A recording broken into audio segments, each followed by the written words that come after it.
tanyaku. Di kantor Kak, memangnya kenapa? Kakak juga belum datang, apa gak akan masuk? Dia balik bertanya. Rai, saya gak akan masuk kantor selama waktu yang gak bisa saya tentukan. Kamu juga harus segera pergi, bawa Amira sejauh mungkin dan jangan pernah masuk ke kantor lagi sebelum saya memerintah. Tuturku. Loh, memangnya kenapa? Tanya Raihan. Rai, kamu tahu Bandi kabur dari penjara? Tanyaku. 9. Apa? Astagfirullah. Raihan terdengar sangat terkejut. Fandi tadi telepon saya, dia bilang Bandi kabur dari penjara. Kamu pasti udah tahu apa yang akan dia lakukan kalau dia keluar, kan?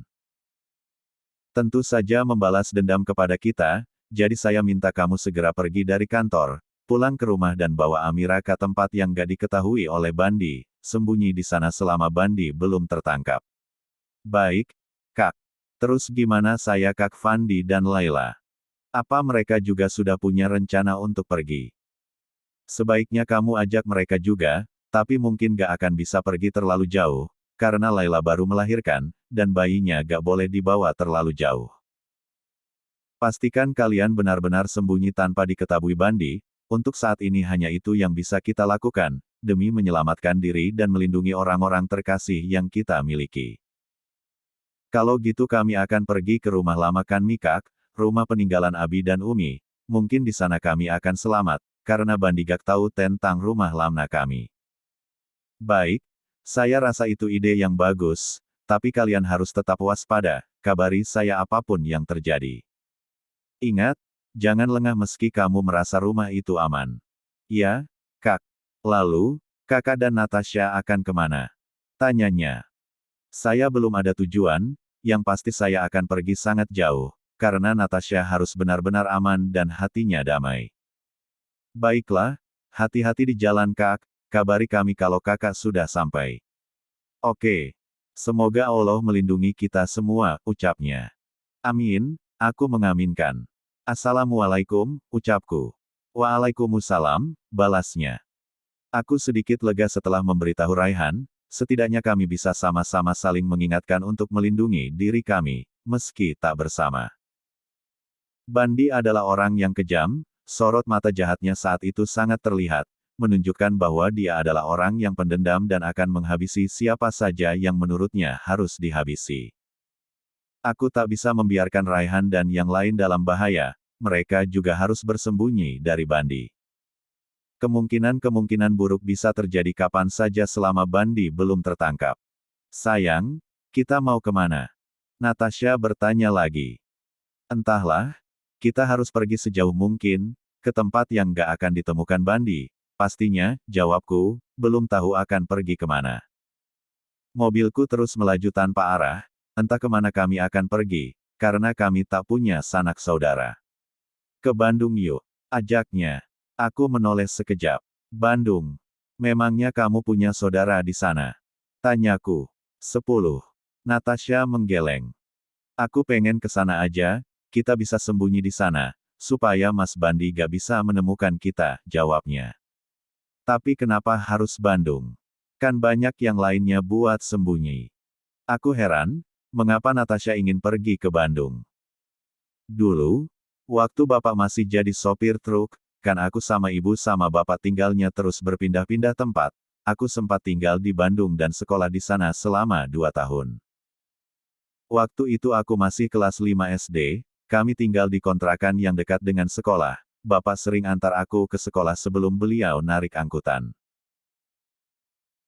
Di sana tempatnya indah, aku betah, tapi sayangnya pekerjaan bapak gak lama, kami harus pindah lagi setelah aku lulus sekolah SD, di saat bapak dapat kerjaan baru sebagai sopir taksi, dan kami pindah ke kota ini, terus menetap di sini setelah bapak punya modal dan membuka warung makan, sementara kami sibuk di warung makan, bapak sibuk narik taksi. Natasha bercerita tentang masa lalunya. Dia terlihat sedih ketika menyebut bapak dan ibu, dia seolah menahan air matanya agar tak keluar. Ah, mengapa dia harus ingat itu lagi? Aku jadi teringat kenangan pahit 5 tahun lalu kembali, kenangan yang takkan pernah bisa aku lupakan seumur hidup, dan akan menjadi sebuah penyesalan terdalam.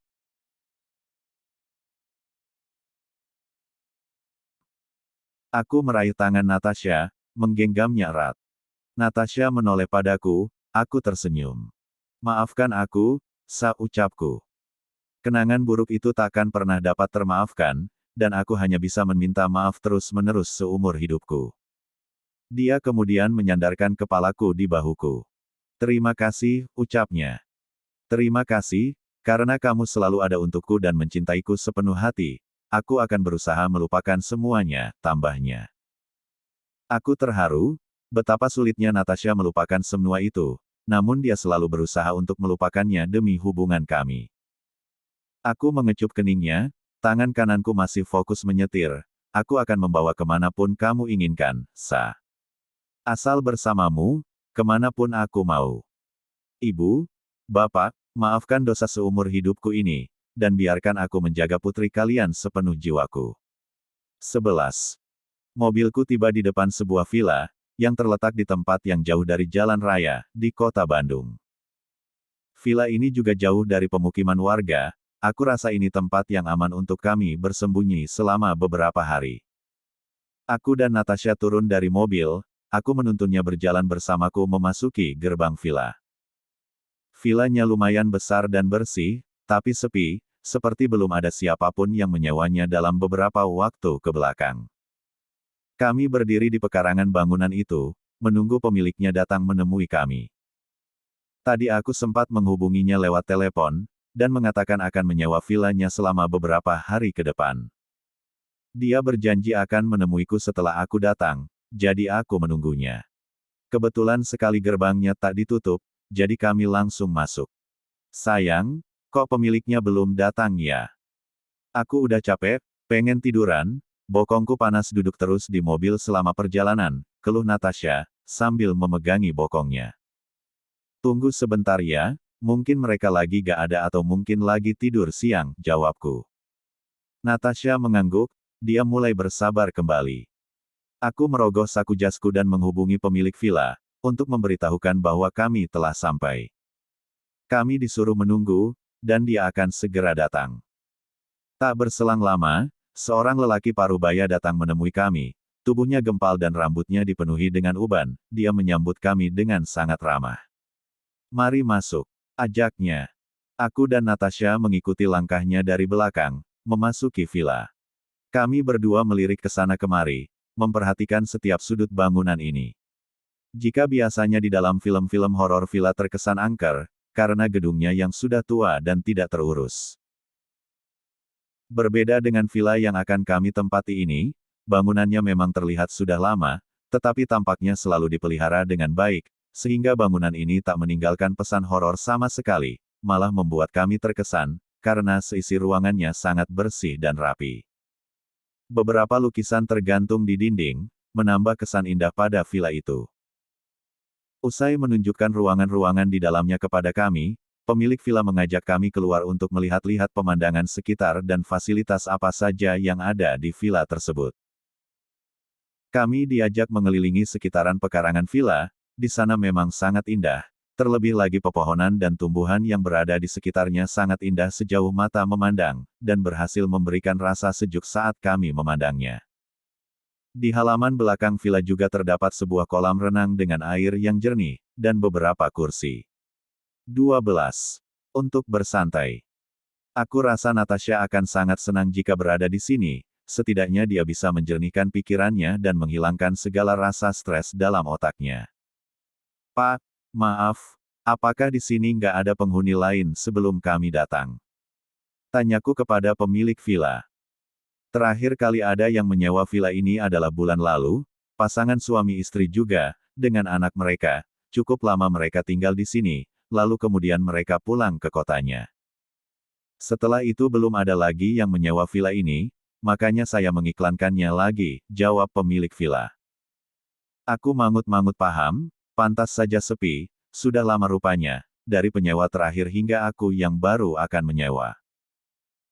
Kalian kalau menyewa villa ini dan butuh apa-apa, kalian tidak perlu cemas harus pergi jauh, karena di sini ada Mang Kardi, penjaga villa ini sekaligus pengurus villa, yang selalu menjaga villa ini. Dia adalah orang yang saya percayai selama 5 tahun bekerja di villa ini, dia yang selalu melayani setiap penghuni villa dengan baik. Nanti saya akan kenalkan kepada Mang Kardi, jelas pemilik villa. Baik, jawabku. Nah, karena saya sudah menunjukkan semua fasilitas di villa ini, silakan kalian masuk ke dalam dan beristirahat. Pasti sangat melelahkan setelah perjalanan jauh, pemilik villa mempersilahkan kami untuk masuk. Dan beristirahat. Terima kasih, Pak, ucapku. Sama-sama, jawabnya. Pemilik villa pergi setelah memperkenalkan kami pada bangunan miliknya itu. Karena merasa sangat lelah, aku dan Natasha masuk ke dalam kamar. Jika Natasha langsung menjatuhkan diri di atas kasur karena lelah, aku justru masuk ke kamar mandi untuk mengguyur tubuhku dengan air. Aku sangat kegerahan, tubuhku rasanya lengket. Aku berendam di bathtub setelah mengguyur tubuhku dengan air shower, sangat nyaman dan menyegarkan. Aku lupa, kapan terakhir aku berendam di dalam bathtub, karena terlalu sibuk di kantor. Pintu kamar mandi terbuka, aku sedikit terkejut, karena mataku hampir tertutup saking nyamannya berendam di dalam bathtub. Tapi saat aku melihat Natasha lah yang masuk, aku pun lega. Aku boleh ikut mandi? Tanyanya. Boleh, jawabku. Natasha kemudian melepaskan satu persatu pakaiannya tepat di depan mataku. Tubuhnya terpampang jelas tanpa sehelai benang pun, perutnya yang buncit itu malah terlihat menggemaskan. Natasha mengguyur tubuhnya dengan air, aku terus memperhatikannya selama dia mandi, setiap tetesan yang membasahi tubuhnya membuatku bergairah. Yang kulihat dia sangat seksi, membuat Junior juga terbangun dari tidurnya di dalam air. Ah, aku menginginkannya, tetapi dalam kondisinya yang hamil besar, aku merasa tak tega untuk melakukan itu padanya, aku takut dia kesakitan, atau membahayakan bayiku. 13. Aku harus menahan diri, tapi aku tak tahu akan sampai kapan aku bertahan, karena Junior terkadang tak dapat diajak kompromi. Aku menelan selaiva kasar memandangi tubuh molek istriku, meskipun perutnya kini membesar, tetapi kemolekan tubuhnya tetap saja menggodaku. Aku memperhatikan hingga dia selesai mandi dan memakai handuk, dia keluar dari kamar mandi dengan rambut yang disanggul. Aku keluar dari bathtub dan membersihkan tubuhku dengan air shower, lalu menyambar handuk dan menutupi tubuh bagian bawahku. Aku keluar dari kamar mandi menyusul Natasha. Usai mandi, Natasha masuk ke dalam selimut tanpa memakai baju, itu jelas terlihat, karena handuk yang tadi dipakaiannya sudah tergantung di kapstok, itu artinya Natasha memang tak memakai apapun di dalam selimutnya. Sa, kamu gak pakai baju? Tanyaku. Natasha menoleh. Kan kita gak bawa baju ganti, bajuku udah gak nyaman kalau dipakai lagi, penuh dengan keringat, belum dicuci, jawabnya, sambil menutupi seluruh tubuhnya dengan selimut, seakan takut aku akan mendekat. Oh iya ya, kita kan gak bawa apa-apa kemari, aku baru ingat. Bukankah kamu pergi karena kabur setelah mengantar Natasha ke kampus? Mana mungkin kami membawa barang-barang kami kemari? Aku ini memang pelupa sekali, harusnya tadi aku beli beberapa baju di jalan, sebelum sampai di sini. Sial. Memang aku terkadang sangat bodoh. Aku mengeringkan tubuhku dengan handuk, lalu masuk ke dalam selimut juga menyusul Natasha. Aku mendekati Natasha, menggeser tubuhku dengan perlahan, hingga kulit kami menempel. Aku memiringkan posisi tubuhku menghadap padanya. Sa, kalau aku pengen, apa boleh? Tanyaku. Natasha yang nyaris tidur itu, membuka matanya kembali dan menatapku. Memang kapan aku melarang? Dia balik bertanya. Gak pernah sih, tapi aku selalu takut setiap aku pengen, jawabku. Takut kenapa? Tanyanya lagi. Takut kamu kesakitan, jawabku lagi. Natasha tersenyum. Kalau mau, lakuin aja, kamu pikir aku gak butuh nafkah batin juga. Dengar ya, nafkah uang gak cukup dalam hubungan rumah tangga, nafkah batin juga perlu, celotehnya. Ah, ya, Natasha masih muda, tentu saja nafsunya lebih besar dariku, dia pasti membutuhkan kepuasan batin juga, dan mungkin lebih membutuhkan daripada aku. 14. Halo, lu di mana sekarang? Ikut sama Rai ke rumah lama gak? Tanyaku pada Fandi dari sambungan telepon. Aku menghubunginya, Karena aku mencemaskan mereka, yang akan jadi sasaran Bandi. Aku ingin memastikan bahwa mereka juga aman. Gue di rumah, Jas, gue gak bisa kemana-mana, Layla kan punya baby. Kita cari aman aja, alhamdulillah Jonathan 24 jam di rumah gue, dia bantu jaga gue sama 3 temannya sesama polisi. Saat ini polisi masih memburu 5 tahanan kabur itu termasuk Bandi juga, gue berharap mereka bisa cepat tertangkap, jujur aja gue juga resah karena gue memang terlibat, tapi insya Allah gue akan baik-baik aja di sini, jelas Fandi. Fiuh. Aku menghela nafas lega. Syukurlah jika Jonathan turut andil dalam melindungi Fandi, aku lebih tenang sekarang. Kalian di mana? Tanya Fandi. Gue di Bandung, jawabku. Jauh amat. Kapan baliknya? Gue gak tahu, mungkin sampai Bandi tertangkap lagi, atau mungkin sampai Natasha gak betah aja.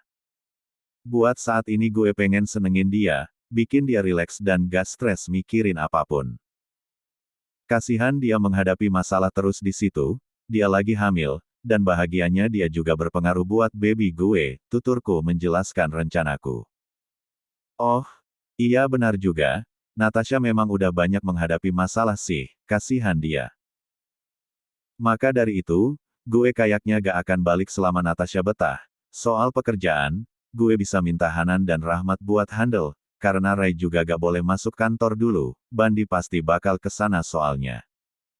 Baguslah, mudah-mudahan aja Bandi cepat ketangkap lagi, meresahkan banget, bikin kenyamanan kita terganggu. Iya, gue berasa kayak dikejar-kejar tukang kredit, hahaha. Aku tertawa mengingat betapa ketakutannya aku menghadapi Bandi yang kabur dari penjara.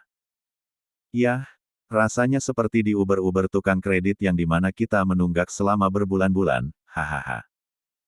Ya udah, lu baik-baik di sana sama Natasha ya, nanti gue kabari lu kalau ada info terbaru dari polisi, pesan Fandi. Oke siap, gue tunggu, jawabku. Telepon dimatikan, aku berbalik untuk kembali ke tempat tidur, tapi kulihat Natasha sudah terbangun.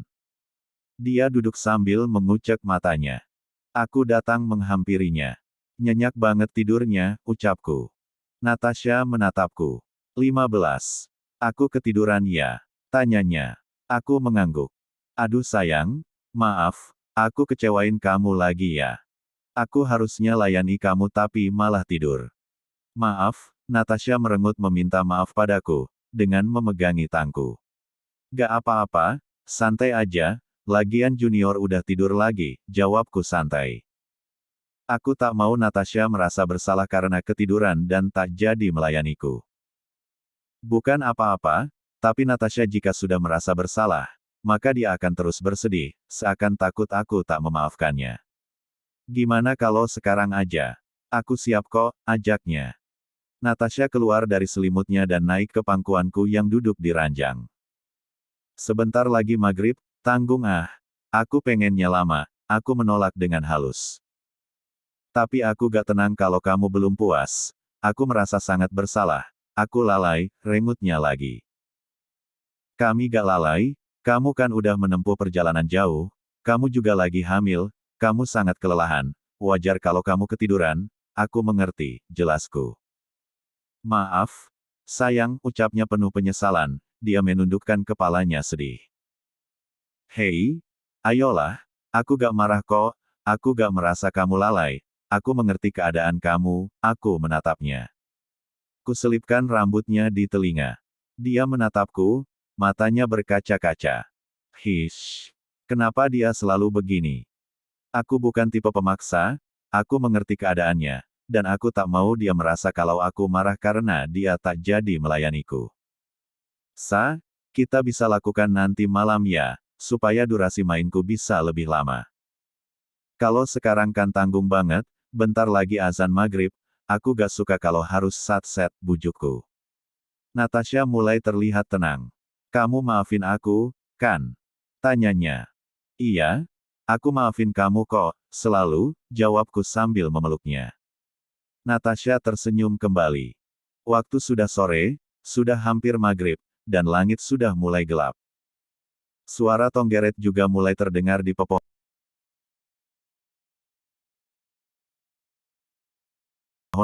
bunyinya sangat nyaring, suasana pedesaan semakin terasa. Aku dan Natasha masuk ke kamar mandi, lalu mandi bersama sambil menunggu azan maghrib berkumandang. Setelah mandi, aku memakai pakaianku lagi, lalu turun ke bawah untuk mencari Mang Kardi, penjaga villa yang disebutkan oleh pemilik villa. 16. Aku belum bertemu dengannya sejak datang, mungkin karena aku sejak datang berada di dalam kamar, jadi tak bertemu dengannya. Aku keluar dari villa, celingak-celinguk mencari orang bernama Mang Kardi. Aku akan memintanya untuk membelikan makanan atau apa saja yang kamu butuhkan. Tetapi, tampaknya orang itu tak ada di sini saat ini. Aku masuk kembali ke dalam kamarku. Sayang, kayaknya kita harus keluar deh, kita harus beli baju ganti, persediaan makanan dan lainnya, ucapku pada Natasha yang masih memakai handuk. Kan ada yang namanya Mang Kardi, kenapa gak minta bantuan beliau aja? Tanyanya. Justru itu, dia gak ada, kita harus pergi dan beli sendiri, jawabku. Terus, aku harus pakai baju ini lagi dong. Ya, mau gimana lagi, aku juga gak mungkin pergi sendiri dan ninggalin kamu sendirian di sini. Lebih baik kita pergi bareng-bareng aja, supaya kamu lebih aman sama aku. Ya udah, aku pakai bajunya dulu ya. Natasha memakai pakaiannya, aku menunggunya di luar. Maghrib hampir tiba, tapi kami terpaksa harus pergi keluar, untuk membeli kebutuhan kami, termasuk baju ganti. Kami tak ada baju ganti sama sekali untuk selama tinggal di sini, tidak mungkin juga kami terus memakai baju yang sama setiap harinya. Saat aku tengah berdiri menunggu Natasha berdandan, aku lihat seorang pria tua datang dari arah luar gerbang villa. Pria tua itu datang padaku dengan senyum ramah. Permisi, ini yang sewa villa di sini. Tanyanya. Iya, saya baru tadi datang, jawabku. Kenalkan, saya Kardi, pengurus villa ini, rumah saya ada di belakang bangunan ini, terhalang tembok pembatas, dia memperkenalkan diri. Oh, jadi orang bernama Mang Kardi itu pria tua ya? Ya ampun, aku kira masih muda, ternyata usianya bisa ditaksir kisaran 50–55 tahunan, tetapi masih bugar. Saya Jason, aku memperkenalkan diri juga. Maaf saya baru bisa ke sini, soalnya istri saya sedang sakit, tadi Pak Gunawan kasih tahu saya kalau ada tamu yang menginap jelasnya. Ah iya, gak apa-apa, Pak, saya mengerti, jawabku. Padahal tadi aku mencari-cari dia, tapi melihat keadaannya yang sudah tua begini, mana mau aku memerintah sesuka hati, tak sopan sekali. Butuh sesuatu tidak? Kalau butuh sesuatu bilang saya saja, saya akan bantu, tanyanya lagi. Nggak usah, Pak, ini saya mau keluar dulu, mau beli beberapa kebutuhan kami, nanti kalau saya butuh apa-apa, akan saya panggil aku sangat sungkan. 17. Oh, baik atuh, kalau begitu saya permisi, jangan lupa kunci pintunya sebelum pergi, pesannya. Baik, makasih, Pak, ucapku sopan. Mang Kardi pergi dari hadapanku, langkahnya yang ringkih membuatku tak tega jika harus meminta bantuan kepadanya. Meskipun masih terlihat segar bugar, tapi nyatanya kekokohan tulang tetap terpengaruh oleh usia, dan suatu hari nanti aku pun akan seperti itu. Mang Kardi menghilang di balik gerbang villa, aku masih menunggu Natasha. Natasha datang 5 menit kemudian, kami pun masuk mobil dan segera pergi. Untuk menuju tempat berbelanja pasar kami harus menempuh perjalanan dengan mobil selama kurang lebih 15 menit, jadi ada kemungkinan kami akan pulang saat Isya tiba, karena kami juga harus membeli banyak keperluan, dan waktunya takkan cukup jika kami harus kembali setelah maghrib. Tempat ini jauh dari kota, sehingga kami tak menemukan mall atau semacamnya, kami harus masuk ke pasar 24 jam untuk berbelanja. Tak apa, yang penting di sini masih ada tempat berbelanja saja, agar kami bisa membeli apa yang kami perlukan. Tiba di pasar, azan maghrib berkumandang, suasana agak sepi, mungkin karena sudah hampir malam juga, orang-orang sebagian sudah masuk ke rumah mereka, namun ada juga yang masih si berbelanja. Aku dan Natasha turun dari mobil, masuk ke area pasar. Pertama-tama, kami masuk ke toko pakaian, untuk membeli beberapa baju untukku dan Natasha. Sayang, beli mukena juga, kan di villa gak ada mukena, gimana aku bisa salat, rengeknya. Oh iya, ambil aja, sama sarung sekalian, jawabku. Natasha tersenyum. Dia kemudian memilih mukena yang diinginkannya, aku cukup menunggu saja, membiarkan dia membeli apa yang dia suka. Setelah membeli baju dan mukena, kami membeli bahan masakan, dan makanan kemasan untuk cemilan. Usai semuanya kami beli, aku memasukkan belanjaan kami ke dalam mobil. Sayang, sebaiknya kita salat maghrib dulu yuk. Kalau kita langsung pulang, nanti keburu Isya loh, gak akan sempat salat, Natasha mengingatkan. Tapi di mana? Tanyaku. Aku tak tahu harus salat di mana, karena tempatnya asing bagiku. Aku tak tahu tempat-tempat beribadah di mana letaknya. Tanyain aja sama penduduk, jawabnya. Aku mengangguk. Aku pun pergi ke toko tadi, dan menanyakan di manakah musola atau masjid. Tadi azan berkumandang tapi aku tak tahu di mana letak masjidnya. Pemilik toko memberitahuku, masjidnya berada tak jauh dari pasar, dia juga menunjukkan arahnya. 18. Aku berterima kasih atas bantuannya. Kami pun pergi ke arah yang ditunjukkan. Kami masuk ke dalam masjid, membawa mukena dan sarung yang kami beli tadi. Aku dan Natasha salat di tempat terpisah, tepatnya laki-laki di depan. Natasha selalu mengingatkan aku untuk salat, dia tak pernah lupa untuk mengingatkan pada kebaikan. Dia juga bilang, aku adalah kepala keluarga, jika aku tak salat, maka kebaikan yang aku lakukan akan percuma. Tentu saja aku takut. Lagi pula, setelah salat aku selalu merasa hatiku lebih tenang. Usah salat, aku berbalik ke belakang, di mana Natasha berada, dia masih memakai mukenanya, dan tengah berbicara dengan seorang ibu-ibu berusia kurang lebih 40 tahunan. Natasha terlihat sangat sopan ketika berbicara, senyumannya terus mengembang saat menanggapi pembicaraan wanita itu.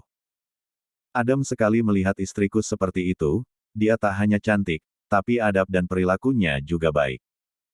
Aku hanya memperhatikan mereka, tak berminat ikut bergabung. Tak lama kemudian, wanita itu berpamitan, Natasha mencium tangannya Taksim. Ah, betapa indahnya ciptaanmu itu, Tuhan. Dia amat sempurna. Natasha kemudian menoleh ke arahku, dia tersenyum dan mendekat. Dia meraih tanganku dan menciumnya. Pulang yuk. Lapar, rengeknya manja. Ayo, aku juga lapar, pengen makan kamu, hehehe, candaku. Ih, nakal. Natasha mencubit perutku. Aku terkekeh. Kami keluar dari masjid dan pulang ke villa. Villa. Kami sedang memasak di dapur bersama, aku membantunya agar dia tak begitu kelelahan. Suasana di sini sangatlah sepi, berbeda dengan di tempat tinggalku. Di sini hanya ada suara jangkrik dan burung hantu, bukan suara kendaraan yang berlalu lalang yang terus terdengar hingga larut malam. Harus kuakui, aku betah di sini, kalau saja bisa, aku ingin membuat sebuah villa sendiri, dan menempatinya ketika aku ingin, sebagai rumah kedua. Tetapi, untuk saat ini aku belum ingin memikirkan tentang itu, aku masih fokus dengan pekerjaanku yang harus aku pimpin. Sayang, tolong siapin piringnya ya, pinta Natasha yang masih sibuk memasak. 19. Ya, jawabku. Aku mengambil 2 piring dan sendok, lalu meletakkannya di atas meja makan. Aku membantu Natasha menyajikan lauk dan nasinya, lalu kami duduk bersama. Kami makan dengan lahap, sejak siang kami belum makan lagi, hanya tadi di jalan sebelum sampai ke villa, Natasha mengajakku makan bakso pinggir jalan. Sayang, tadi kamu bicara sama ibu-ibu di masjid, kalian kelihatan akrab deh, aku bertanya tentang tadi di masjid. Oh, itu Bu RT setempat, beliau memang setiap maghrib selalu salat di sana bersama suaminya, jawab Natasha. Oh, aku mangut-mangut. Terus, dia ngomong apa aja? Tanyaku. Nggak banyak, cuma bilang kapan-kapan main ke rumahnya gitu, karena beliau punya anak cewek seumuran aku, jawab Natasha lagi. Aku mangut-mangut lagi. Aku tak bertanya apapun lagi, aku fokus dengan makananku. Kami makan dalam diam, tak ada obrolan lagi setelah itu. Setelah makan, kami menonton TV berdua. Natasha bersandar padaku, dan menjadikan bahuku bantalannya. Sayang, apa udah ada kabar dari Kak Fandi? Tanyanya.